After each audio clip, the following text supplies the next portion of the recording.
성경을 읽다 보면 두 개의 중요한 접속사가 나옵니다.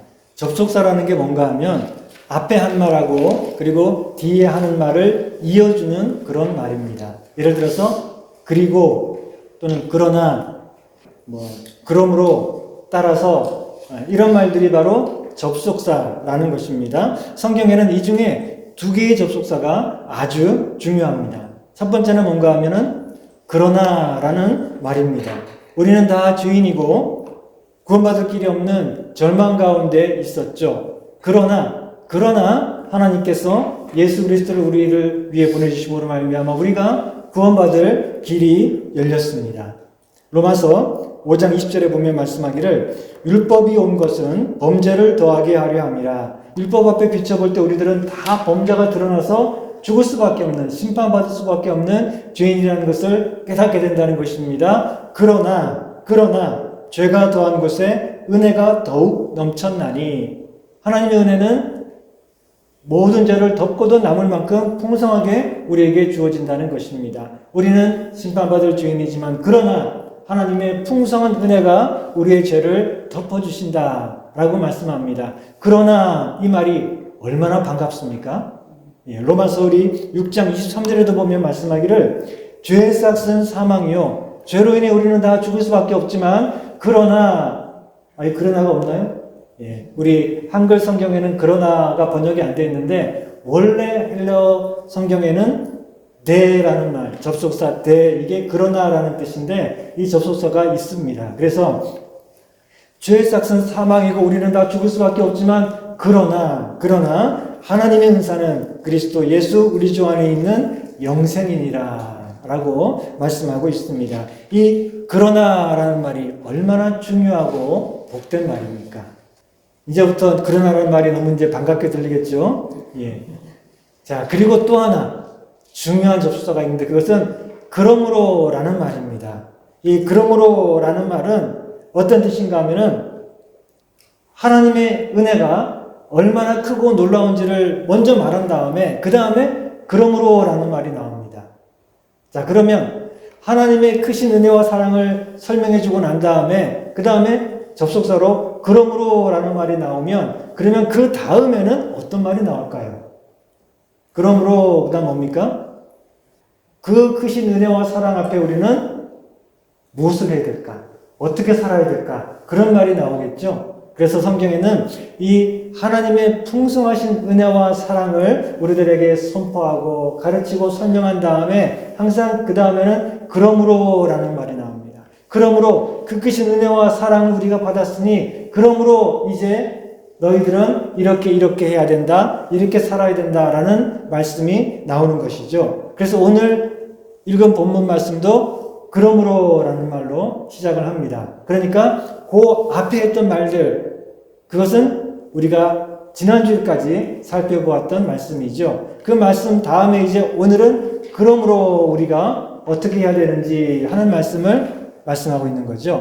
자, 그러면 그 전에 있던 말씀, 우리가 살펴봤던 말씀 기억하십니까? 어떤 말씀 드렸습니까? 베드로전서 1장 1절에서 11절까지 우리 12절까지 쭉 살펴봤는데 보면은 우리는 하나님 아버지의 미리 하심을 따라 미리 아셨다. 이건 뭐죠? 하나님 아버지가 먼저 우리를 사랑하셨다. 그렇기 때문에 하나님께서 우리를 구원하기로 만세전에 택하셨고 때가 되매 예수 그리스도를 이 땅에 보내주심으로 말미암아 예수님의 십자가의 죽으심과 부활을 통해서 우리를 거듭나게 하시어서 새 생명을 주셨고 우리에게 산 소망을 주셨습니다. 그래서 이제 우리는 썩지 않고 더럽혀질 수 없고 쇠하지 않는 하나님 나라를 유업으로 받게 되었죠.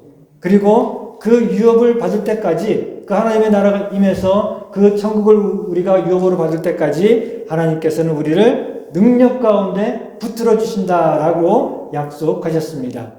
그러나 우리가 이 땅을 살아가는 동안 여러 가지 어려운 일들이 있고 시험을 만나게 되죠. 그런데 그런 시험들 속에서 우리는 오히려 크게 기뻐한다라고 말씀했습니다. 왜 그렇다 그랬죠? 우리가 여러 가지 고난과 어려움과 시험을 당하지만 오히려 기뻐합니다. 왜냐하면 그런 시험들은 우리의 믿음을 더 순수하게 만들어주고 더 강하게 연단시켜주는 것이기 때문에, 그래서 우리가 고난을 통해서, 시험을 통해서 우리의 신앙이 더 순수해지고 또 연단되고 성숙하게 됨으로 말미암아 우리 주님 오실 때에 뭐죠? 칭찬과 영광과 좋은 길을 얻도록 하기 위해서 이런 시험들이 주어지는 것이다 라고 말씀했습니다.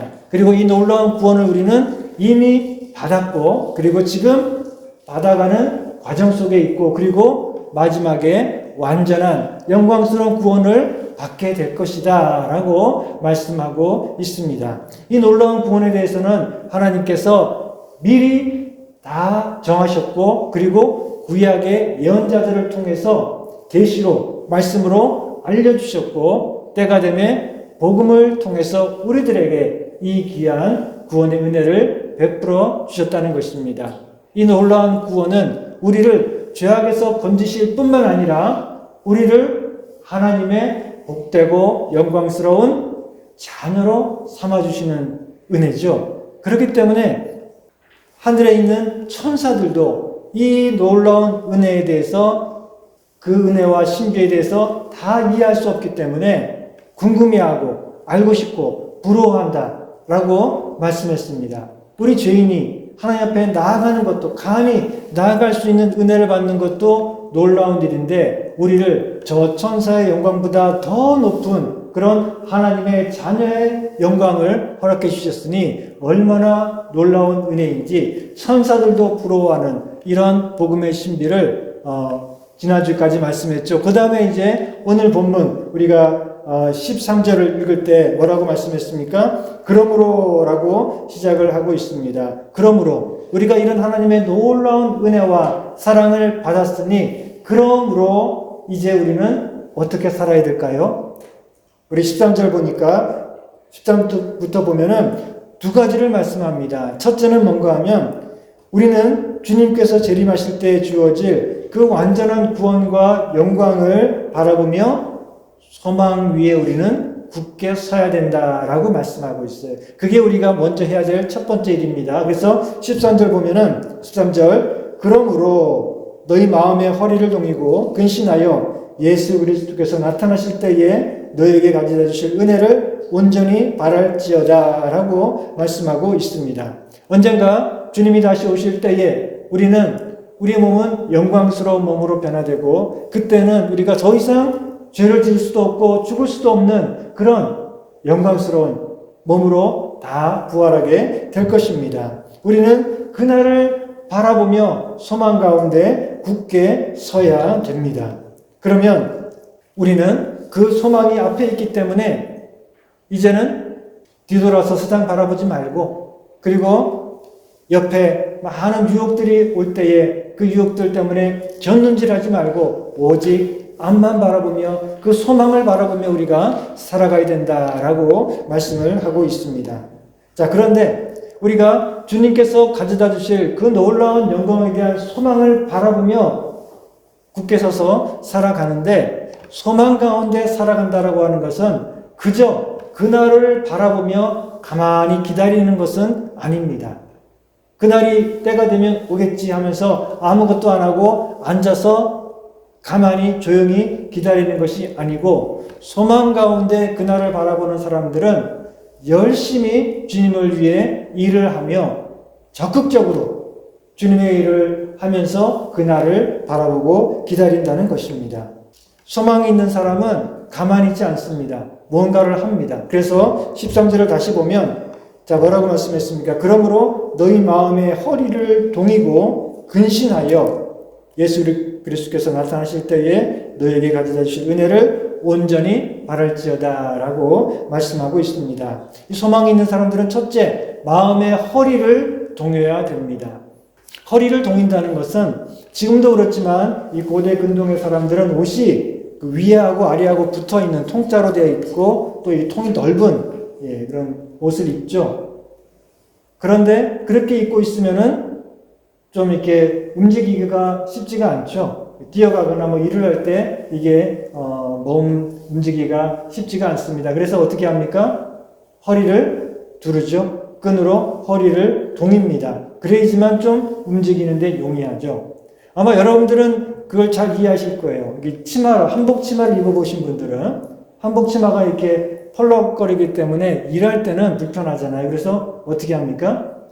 끈으로 이 허리를 동이죠. 그리고 나서 이제 뭐 일을 할 때 부엌에서 전도 붙이고 뭐 이렇게 일을 할 때 보면은 항상 명절에 한복을 입고 일하실 때에 항상 우리 어머니들이 허리를 동이고 일을 하시는 걸 본 적이 있죠. 그래서 아마 잘 이해하실 겁니다. 허리를 동인다는 것은 그러니까 뭐죠?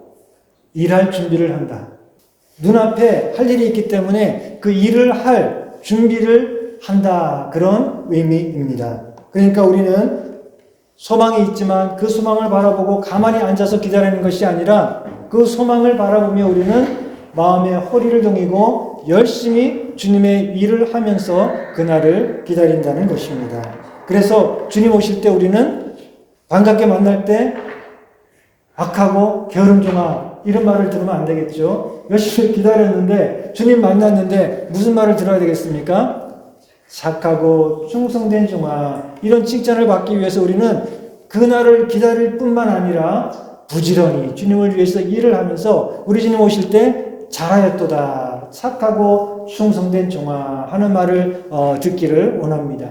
자, 그리고 우리가 이렇게 소망을 가지고 그날을 기다릴 때는 마음의 허리를 동이고 우리에게 주어진 일들을 열심히 해나가며 그날을 기다리는데 또한 우리는 근신해야 된다라고 말씀합니다. 두 번째로 근신하라. 이 근신이라는 말은 자기 자신을 통제하고 절제하는 것을 말합니다. 우리는 다가올 영광스러운 미래에 대한 소망이 있기 때문에 근신해야 됩니다. 소망이 없는 사람들, 이 세상에 사는 게 다고 죽으면 끝이고 아무것도 없다라고 생각하는 사람들은 근신할 필요가 없습니다. 뭐하러 자기 통제하고 하고 싶은 것도 안 하고 그렇게 살아봐야 죽으면 끝인데 그래서 왜 믿지 않는 사람들은 나이 들어가지고 후회하는 경우 있죠. 에휴 하고 싶은 거 다 하고 살걸. 죽으면 끝인데 소망이 없는 사람들은 근신할 필요가 없어요. 그냥 원하는 대로 다 하고 실컷 하고 사는 게 차라리 낫죠. 그러나 우리는 소망이 있기 때문에 이 땅에 살아가면서 자기 자신을 통제하고 그리고 절제하는 삶을 살아가게 됩니다.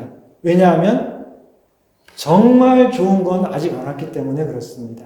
정말 중요한 것, 정말 좋은 것은 아직 오지 않았기 때문에 이 땅에 있는 것이 아니기 때문에 우리는 이 땅을 살아가는 동안 늘 근신하며 자기 자신을 통제하고 절제하는 그런 삶을 살아가게 되는 것이죠.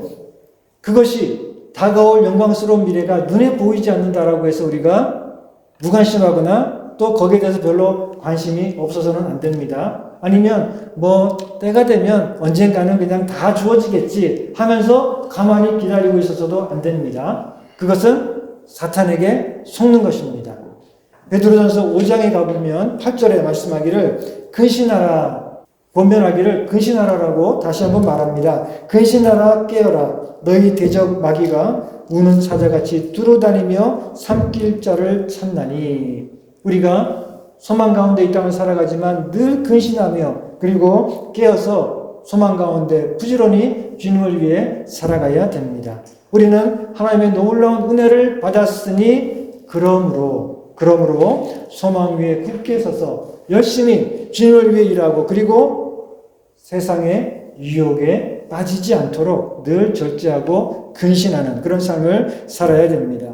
그리고 두 번째, 우리가 이 놀라운 하나님의 은혜와 사랑을 받았으니 그러므로 모든 행실에 거룩한 자가 되라 라고 말씀하고 있습니다. 14절 15절에 보니까 너희가 순종하는 자식처럼 전에 알지 못할 때에 따르던 너희 사역을 본받지 말고 오직 너희를 부르신 거룩한 이처럼 너희도 모든 행실에 거룩한 자가 되라 라고 말씀하고 있습니다.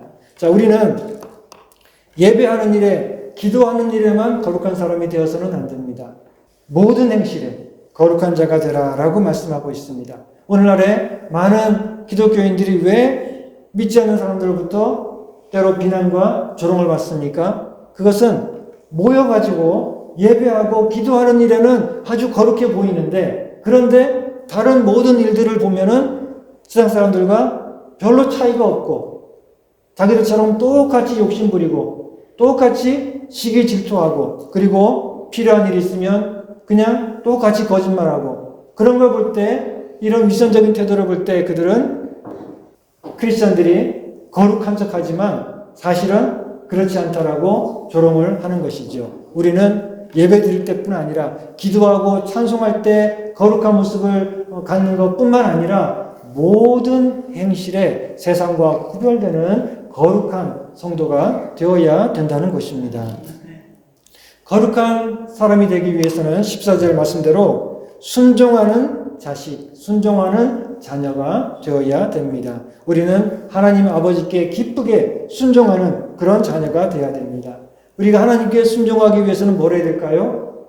하나님께 순종하기 위해서는, 순종하는 자녀가 되기 위해서는 하나님의 말씀에 순종해야 되죠. 그렇죠? 예, 우리가 하나님께 순종하는 착한 자녀가 되기 위해서는 하나님의 모든 말씀에 순종하는 그런 삶을 살아가야 됩니다. 성경에 기록된 모든 말씀, 그리고 하나님께서 돌판에 새겨서 주신 말씀도 있죠. 십계명 말씀, 그리고 또 정의와 긍휼을 베풀라라고 예언자들을 통해서 주신 말씀들, 그리고 예수님께서 산상수훈을 포함해서 예수님께서 하신 그 모든 말씀들, 그리고 바울을 비롯해서 사도들이 말씀을 통해 권면하신 그 모든 말씀들, 이 모든 말씀들을 우리가 부지런히 읽고 기억하고 행하는 그런 순종하는 자녀가 되어야지 우리가 모든 행실에 거룩한 자가 될 수 있다는 것입니다. 제가 아는 교회 목사님 얘기를 들었는데요. 그 목사님 얘기가 자기 교회 장로님이 한 분 계신데, 근데 그 장로님하고 사이가 안 좋은 분이 있대요. 그래가지고 교회도 안 나오고. 근데 교회가 그러면 안 되잖아요. 그래서 목사님이 장로님에게, 장로님, 그분하고 화해를 하시죠. 그렇게 싸우고 그러고 있으니까 그분 교회도 안 나오죠. 여러 가지로 교회에 덕이 안 되고 그러는데 그분하고 화해를 하셔야 되지 않겠습니까? 그랬더니 그 장로님이 하시는 말씀이, 목사님, 예수님이 그래도 저는 그렇게 못해요. 와. 목사님이 아니라 예수님이 그렇게 말해도 저는 못합니다. 뭐 단단히 삐지거나 화가 났나 보죠. 그런데 이거는 순종하는 자녀의 모습이 아니죠. 아무리 화가 나고 기분이 나쁘고 뭐 그렇다라고 해도 예수님이 말씀하셔도 저는 못합니다. 이거는 우리 믿는 자들이 결코 할 수 있는 말이 아니죠. 마음으로라도, 여러분 혹시 뭐 겉으로 말은 못하지만 마음으로라도 혹시 그런 생각을 가져서도 안 되는 것이죠. 우리가 아무리 나에게 손해가 되고 해가 될지라도 주님 말씀이라면 순종하겠다라고 하는 것이 하나님의 자녀의 마땅한 모습인 것이죠. 우리는 이렇게 하나님의 말씀에 순종하는 그런 모습을 통해 거룩한 삶을 살아야 됩니다. 우리는 하나님이 무서워가지고 마치 하나님이 무슨 못된 주인처럼 말 안 들으면 때리니까 무서워서 순종하는 게 아니라 하나님은 우리의 사랑하시는 아버지이기 때문에 우리가 순종하는 거죠. 그러니 순종하는 일은 기쁜 일이요, 즐거운 일이요, 복된 일인 것입니다. 그리고 14절에 말씀한 대로 우리가 순종하는 자녀가 되기 위해서는 예전에 따르던 사욕이라고 하는 것은 이 세상적인 욕심이죠. 이 세상적인 욕심을 버려야 된다. 그래야지 온전히 순종하는 거룩한 삶을 살 수 있다라고 말씀하고 있습니다. 자, 순종의 반대는 뭘까요? 순종의 반대는 바로 욕심입니다. 아니, 순종의 반대는 불순종 아닌가요? 자, 사람들이 불순종하는 가장 큰 이유가 뭘까요? 욕심 때문입니다. 사람들이 하나님의 말씀에 쉽게 순종하지 못하는 이유를 보면 많은 경우가 마음에 욕심이 있고 그 욕심을 내려놓지 못하기 때문에 결국 말씀을 무시하고 불순종하는 경우가 있죠. 그래서 순종의 반대는 욕심입니다. 순종의 가장 큰 걸림돌은 바로 욕심인 것이죠. 그러니 우리는 예전에 따르던 사욕, 세상적인 욕심을 내려놓을 때에 온전히 순종할 수 있는 거룩한 사람이 될 수 있다는 것입니다. 자, 그러면 우리가 왜 꼭 거룩한 사람이 되어야 될까요? 교회 가면 자꾸만 거룩해라, 순종해라 막 그러는데 왜 우리는 이 거룩한 사람이 돼야 되고 왜 그게 그렇게 중요한 일일까요? 이어지는 본문 16절에 보니까 기록되었으되 내가 거룩하니 너희도 거룩할지어다 라고 말씀하고 있습니다. 하나님께서 거룩하신 분이니 우리도 거룩해야 된다라는 것입니다. 다시 말해서 이제 우리는 세상에 속한 사람이 아니라 하나님에 속한 사람이기 때문에 하나님을 닮아야 된다는 것입니다. 세상에 속한 사람들은 세상을 닮아야 되죠. 하나님께 속한 사람들은 하나님을 닮아야 됩니다. 거룩하신 하나님을 닮아서 우리도 거룩해야 됩니다. 여러분들은 어디에 있습니까? 여러분들은 누구에게 속해 있습니까? 세상에 속했다면 괜찮습니다. 세상의 욕심을 따라 살고 원하는 것을 하며 살아도 됩니다. 그러다 우리는 세상에서 구원받아서 이제는 하나님에게 속한 사람이 되었으니 더 이상 세상을 닮는 것이 아니라 우리가 속한 하나님 아버지를 닮아가야 되는 것이죠. 그러니 우리는 거룩해야 된다는 것입니다. 그리고 이 거룩해야 된다는 것은 우리가 신앙생활하기 때문에 믿음으로 살기 위해서 힘들긴 하지만 그래도 어렵지만 그래도 힘들어도 꼭 해야 되는 무슨 숙제처럼 생각해서는 안 됩니다. 내가 믿고 구원받았으니까 이제는 거룩하게 경건하게 살아야지 무슨 숙제하듯이 그렇게 생각해서는 안 됩니다. 왜냐하면 거룩해야 되는 이유는 뭔가 하면은 그것이 구원의 목적이고 구원 그 자체이기 때문에 그렇습니다. 거룩이라는 것이 바로 구원이고 그리고 구원받기 위한 목적이 바로 거룩함이기 때문에 그렇습니다. 물에 빠졌다가 구원받았으면 그러면 더 이상 물속에 허우적거리지 말고 물에서 나와야 되죠. 그렇죠? 물속에서 구원받았다면 더 이상 물속에 있으면 안 됩니다. 물 밖에 나와 있어야지 구원받은 것입니다. 물속에 있으면서 이제 살았다 하고 구원받았다 그런 사람 없지요. 물에서 건져서 구원받았다면 이제는 더 이상 물속에 있는 것이 아니라 물 밖에 나와야 됩니다. 죄악에서 건짐받았다면 죄악에서 구원받았다면 더 이상 죄악 속에서 허우적거리며 사는 것이 아니라 거기서 나와야 됩니다. 그게 구원받은 것이죠. 죄악된 삶에서 나와서 살아가는 것, 그게 뭡니까? 그게 바로 거룩이죠. 그러니까 바로 구원은 거룩과 같은 말입니다. 구원을 받았다라고 하면서 여전히 죄악 속에서 허우적거리고 있다면 이 사람은 정말 구원받은 사람입니까? 그렇지 않죠. 물에 빠진 사람이 살려주세요, 살려주세요 하는데 그런데 별로 물 밖으로 나올 생각이 없어요. 물 속에서 정말 저는 살고 싶어요, 구해주세요 막 하는데 허우적거리면서 그런데 막상 물에서 나올 생각은 없고 물에서 나올 노력도 안 하고 있다면 뭔가 잘못된 거죠. 그러니까 우리가 구원받은 것은 죄악에서 구원받은 것이죠. 그러면 죄악에서 더 이상 허우적거리는 것이 아니라 이제 거기서 나온 구별된 거룩한 삶을 살아야 되겠죠. 그러니까 거룩이라는 말과 구원이라는 말은 사실은 같은 의미라는 것입니다. 우리가 구원받은 것은 천국 가기 위해서 구원받은 것이 아닙니다. 우리가 구원받은 가장 큰 목적은 천국 가는 게 아닙니다. 우리가 구원받은 가장 큰 목적은 뭔가요? 거룩하기 위해서입니다. 다시 말하면 하나님처럼 되기 위해서. 우리가 세상에서 구원받아서 하나님께 속했기 때문에 그 하나님께 속한 거룩한 사람이 되는 것, 이게 구원의 목적입니다. 천국 가는 게 목적이 아닙니다. 천국 가는 거는 구원받은 결과입니다. 우리가 구원받아서 거룩한 하나님의 자녀가 되고 하나님처럼 거룩해지면 하나님께 나아갈 수 있고 하나님과 함께 살게 되죠. 자, 그런데 하나님이 계신 곳이 어디입니까? 천국이죠. 그러니 우리는 자연히 천국에 가는 겁니다. 하나님이 계신 곳이니까. 우리가 구원받아서 하나님께 가까이 나아가게 됐고 하나님이 계신 곳이 천국이니 우리는 천국 가는 것입니다. 만약에 하나님이 계신 곳이 천국이 아니면 우리 어디로 가야 됩니까? 아니 꼭 지옥은 아니고 네, 하나님이 계신 곳이 만약에 천국이 아니고 다른 어떤 곳이다. 그러면 우리는 천국 가는 게 아니라 그곳, 하나님이 계신 그곳을 가야 됩니다. 그게 구원받는 겁니다. 첫 구원은 하나님께 가는 것이지 우리가 하나님보다 먼저 다른 거 다 없이 천국 가는 게 제일 중요하다 이게 아닙니다. 구원은 죄로부터 건진받아 거룩하신 하나님께 나아가 그 하나님 안에서 사랑 가운데 우리가 살아가는 그 영광스러운 삶을 사는 게 구원입니다. 그리고 하나님이 계신 곳이 바로 영광스러운 생명이 넘치는 천국이니 우리는 당연히 자연히 천국에 가게 되는 것이죠. 그리고 마지막으로 우리가 모든 행실에 거룩한 사람이 되기 위해서는 하나님에 대한 경건한 두려움이 있어야 됩니다.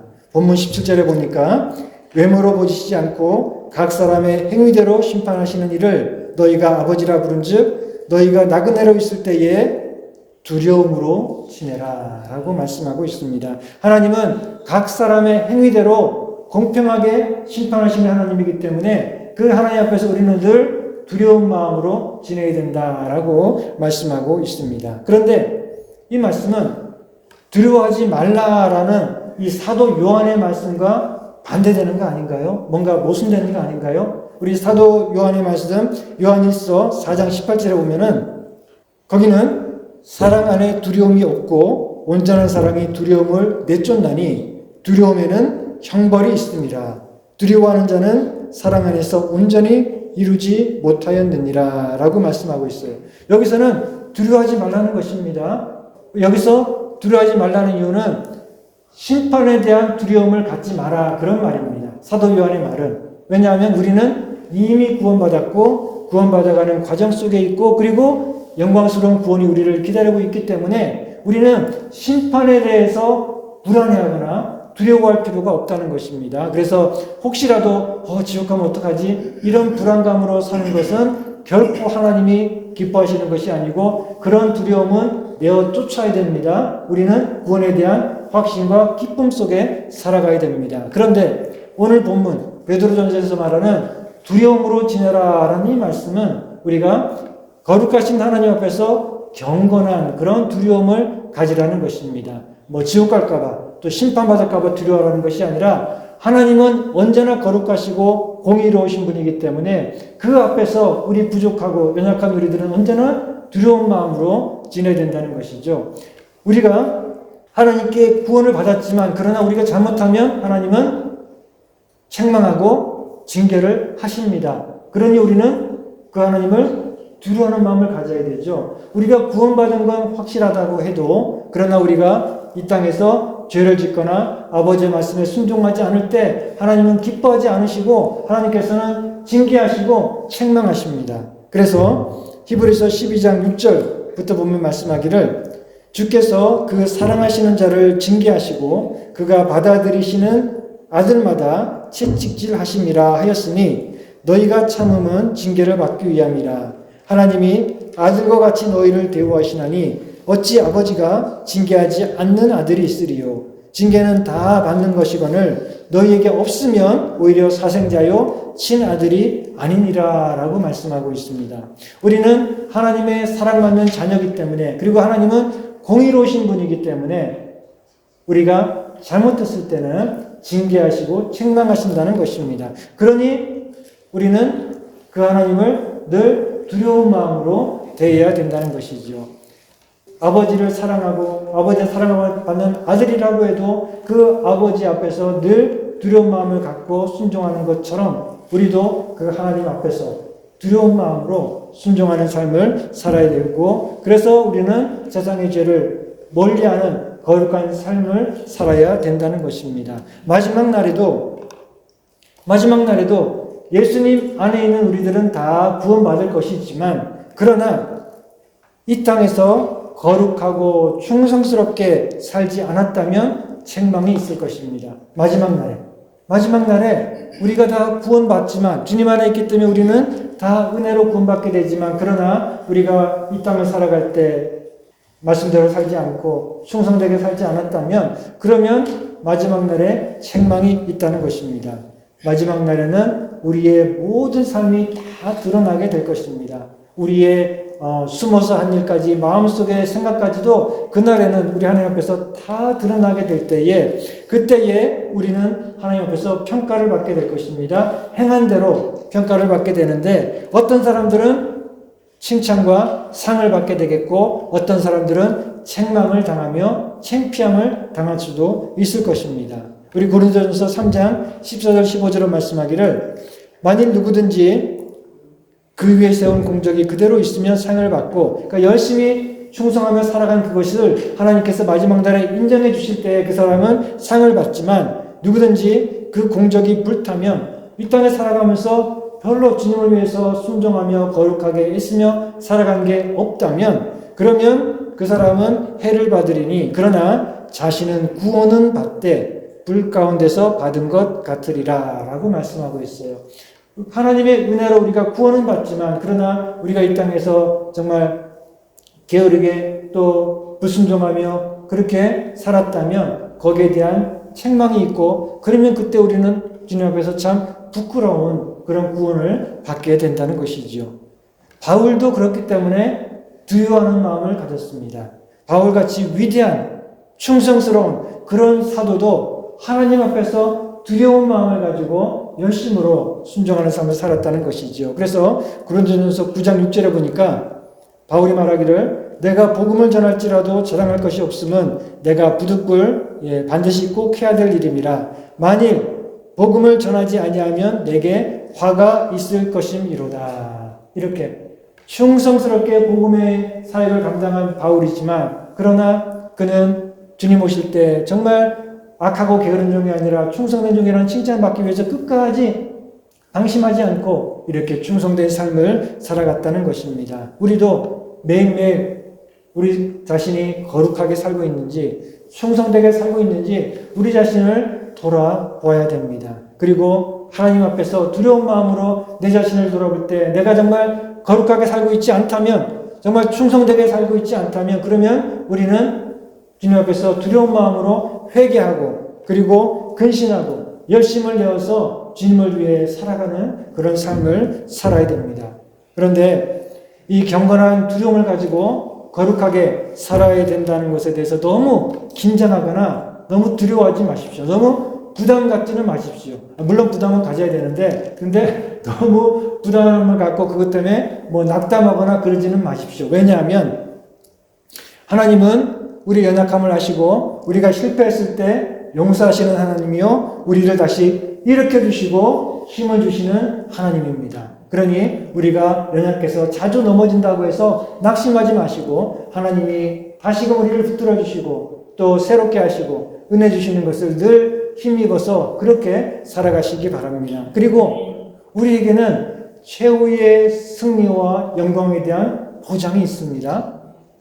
그렇기 때문에 우리는 두려움 없이 담대하게 살아갈 수 있는 것입니다. 비록 연약하지만, 자주 넘어지지만, 그러나 우리에게는 최후의 우리에게 주어질 그 구원의 은혜와 영광에 대한 보장이 있기 때문에 우리는 늘 낙심하지 않고 열심히 주님의 길을 따라갈 수 있는 것입니다. 그리고 우리가 반드시 기억해야 될 것은, 우리가 하나님의 말씀에 순종하고 거룩하게 살아간다라고 해서 우리가 우리의 어떤 행복이나 즐거움을 포기하거나 희생할 필요는 전혀 없습니다. 여러분들이 하나님의 말씀에 순종하고 그리고 또 거룩하게 살려고 애쓴다라고 해서 우리가 무슨 내 행복을 좀 포기하고 희생하고 그래야지 라고 생각하실 필요는 없고, 또 그래서는 안 됩니다. 왜냐하면 거룩하게 산다라고 하는 것은 사실은 일시적인 세상의 행복 대신 진짜 행복을 추구하고 그것을 누리는 것입니다. 우리가 하나님의 말씀에 순종하고 거룩하게 살아간다라고 하는 것은, 그것은 우리가 주님을 위해서 뭔가 내 것을, 나의 것을 포기하거나 희생하는 것이 아니라 세상에 썩어질 그런 것들 대신에 참되고 영원한 행복을 선택하고 그것을 누리는 것입니다. 아주 단순하지만 예를 하나 들어본다면, 주일에 우리가 함께 모여서 성도들과 함께 예배드리는 것과 친구 만나가지고 어디 산에들에 놀러 가는 거 하고 비교해보면은, 그래도 주일에 가서 예배드려야 되니까, 주일에 예배 빠지지 말고 가서 예배드려야 되니까 내가 친구들하고 들로 산으로 가서 노는 것을 포기했다. 재밌는데 그걸 내가 희생했다. 이렇게 생각해서는 안 됩니다. 여러분, 그런 생각이 든다면 문제입니다. 왜냐하면 여러분 생각해 보십시오. 주님의 백성들과 함께 예배드리는 거, 그리고 사랑의 친구들과 함께 들로 산으로 가서 노는 거, 여러분 어느 게 더 즐겁습니까? 어느 게 더 여러분들에게 기쁨을 주고 행복을 줍니까? 이거 생각 오래 하면 안 됩니다. 네. 아니면, 그래도 친구들하고 노는 거 재밌는데, 뭐 예수도 믿지만, 예배도 드리지만, 예배는 뭐 매주 가는 건데, 한 번 정도 빠지고, 친구들하고 노는 것도 좋은데, 그런 생각이 들면은 이게 문제입니다. 그러면 여러분들 더 열심히 말씀 읽고, 하나님의 은혜를 묵상하고, 그 하나님의 은혜가 얼마나 크고 놀라운지, 그것이 얼마나 나에게 큰 위로와 기쁨을 주는지, 그게 얼마나 나에게 지금도 영광이 되는지, 그것을 절실하게 느낄 수 있도록 주님께 구해야 됩니다. 열심으로 말씀을 읽고 공부하고, 여러분 화요성경부에도 열심히 나와서 말씀 배우면서 이 은혜 안에 살아가는 것이 얼마나 큰 영광이고 기쁨인지를 우리가 알아야 됩니다. 그래서 우리가 주님의 일을 하는 것, 주님을 섬기는 것, 그것은 결코 희생이 아닙니다. 내 행복을 포기하는 게 아닙니다. 그것이 진짜 행복, 참된 기쁨을 선택하고 누리는 것입니다. 무엇보다도 우리가 거룩하게 살아야 되는 이유를 안다면, 그러면 순종하는 자녀가 되고 모든 행실에 거룩한 사람이 되는 것이 뭐 힘들거나 부담스러운 일이 아닐 것입니다. 여러분, 왜 우리가 순종하는 자녀가 되고 그리고 모든 행실에 거룩한 자가 되어야 될까요? 그 이유는 오늘 설교 제목이죠. 오늘 설교 제목이죠. 뭡니까?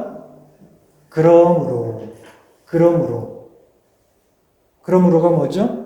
우리가 이 놀라운 하나님의 은혜와 구원을 받았고 이 영광스러운 소망을 가지고 있기 때문에 그러므로 늘 마음에 허리를 동이고 근신해서 기쁘게 순종하며 모든 행실에 거룩한 사람이 되어 우리 하나님 아버지를 닮아가시는 저와 여러분들 다 되시기를 주님의 이름으로 축원합니다.